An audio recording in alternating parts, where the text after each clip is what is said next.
Welcome everybody to week 3 of the Champions Challenge. Tonight we're going to be working on a 2-ball out scenario here with a drill called Yo-Yo. I was given this drill from Tyler Steyer during one of our boot camp sessions, and he was given this drill from Johan when Johan was coaching Team USA for the Mosconi Cup that year. This was one of the drills he gave Tyler and the team to prepare for that event. Demonstrating the drill for us tonight for the 4s, 5s, and 6 range is Corey Cooper. Shout out to Corey. Thank you for participating and taking time to demonstrate this for us tonight.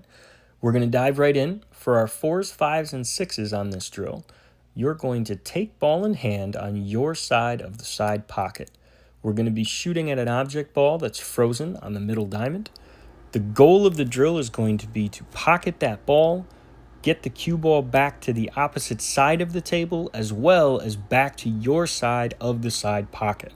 So as long as you do all 3 of those things, you'll continue to take ball in hand and just shoot back and forth on this drill.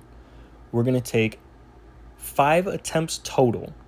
Your run continues as long as you continue to do all 3. If you miss or fail to get the cue ball back to your side of the side pocket or the other side of the table, that would end that attempt. We're going to take 5 attempts total for every skill level. It doesn't matter what range we're in. As Corey shoots through his first attempt here, I'm going to go ahead and talk through what the other skill levels will do. For my 1s, 2s, and 3s, instead of worrying as much about getting back to the other side of the table, or the other side of the side pocket, we're going to focus on getting back to the other side of the table. So you need to take ball in hand. We're going to pocket the object ball still at the middle diamond frozen to the rail, and we want to get the cue ball to slide back across the table. If you get shape on the other ball where you could pocket that ball or play that ball, then we would take ball in hand and continue doing that back and forth. If you miss, you have one more chance to continue your run. So we're not going to get 2 shots for every ball, but if at any point in your run you fail to do either pocketing the ball or getting the cue ball back across, then you can take one more shot at it before it ends your attempt. For my 7s, 8s, and 9s, we are going to have to pocket the ball. We're going to have to bring the cue ball just like the 4s, 5s, and 6s on the other side of the table and on the other side of the side pocket, but we will have to play that ball wherever it lies. So you really have to control the cue ball for you guys, and it's about keeping an angle to be able to bring that cue ball back and forth. You get too straight on the ball, it's impossible to get there. If you'd like to try this drill at the hardest level, then we do exactly what we're doing for the 7, 8s, and 9s, but we then also have to hit the adjacent long rail. So where this cue ball is tracking and touches the other long rail, he would then have to play that ball where it lies, but also then bring the cue ball back across to touch the other adjacent long rail in that same shot. So that would not have been a great angle for that particular layout.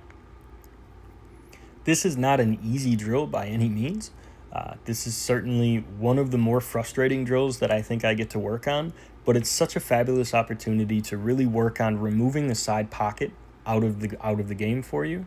One of the hardest things for players when they're looking at, can I bring the cue ball back across, or can I bring the cue ball a little bit maybe up table if I was playing to the pocket opposite of the 9 ball here on his side of the short rail, then one rail back like he just dragged it there, that would be ideal.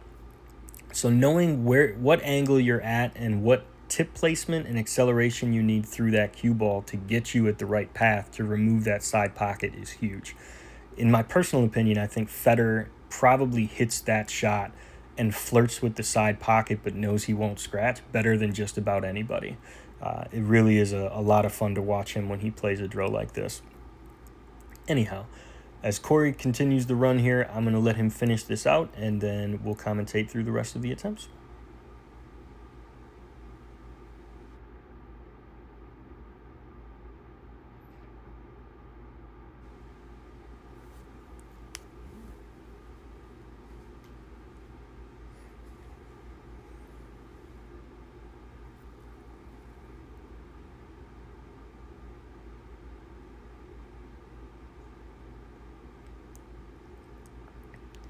And there is that dreaded side pocket.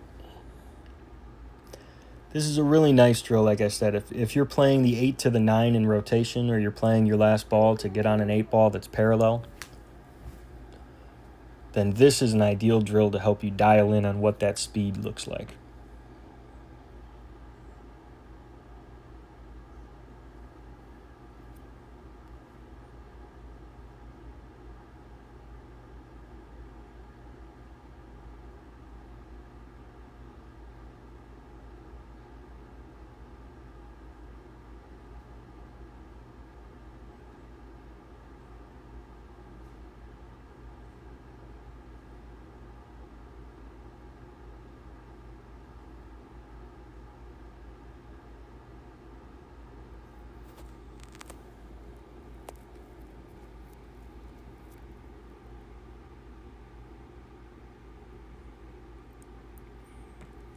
right, that actually ends attempt number 2 there. He came up just shy of the side pocket. So he came high on the long rail, which ideally wouldn't be where we would want to contact the rail anyhow, but it's okay as long as the spin still then carried him back to his side of the side pocket.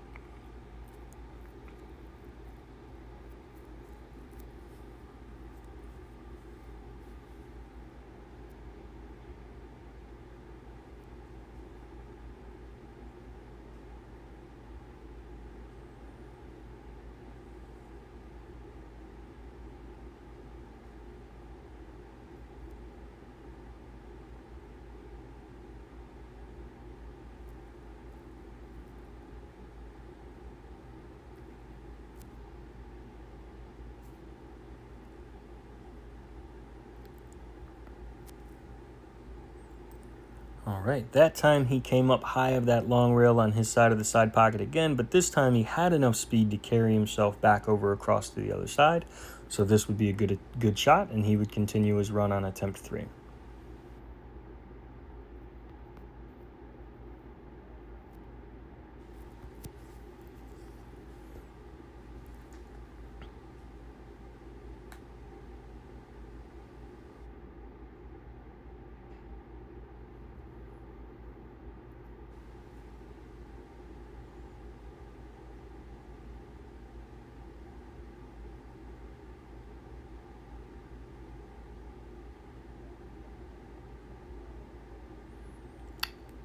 All right, popped his head up just a little bit there, so that'll start that attempt over.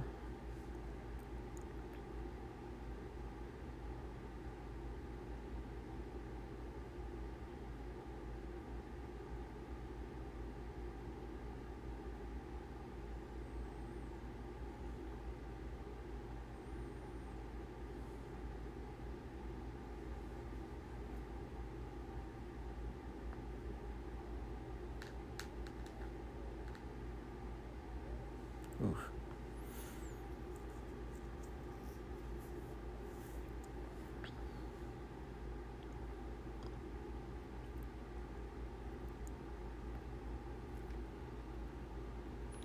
All right, popped himself up just a little bit there on attempt number 5. So that'll do it for this one, guys. Hopefully you guys are having fun with this so far, but play well, have fun like always. I'd love to hear what your runs are. As a final thought on this one, if you guys find yourselves getting 14 balls deep like Corey did on that first run, but you're doing that even remotely consistently, then I would ask you to consider shooting the next highest up version of that drill. That is a very impressive run. It was awesome to see him dial in on that the way that he did for the first go. But I think if I was to have seen him continue to do that through each attempt, then I would push him to challenge himself and maybe shoot the higher version of that drill. So, all right, guys, have a wonderful week. I will see you guys next Monday.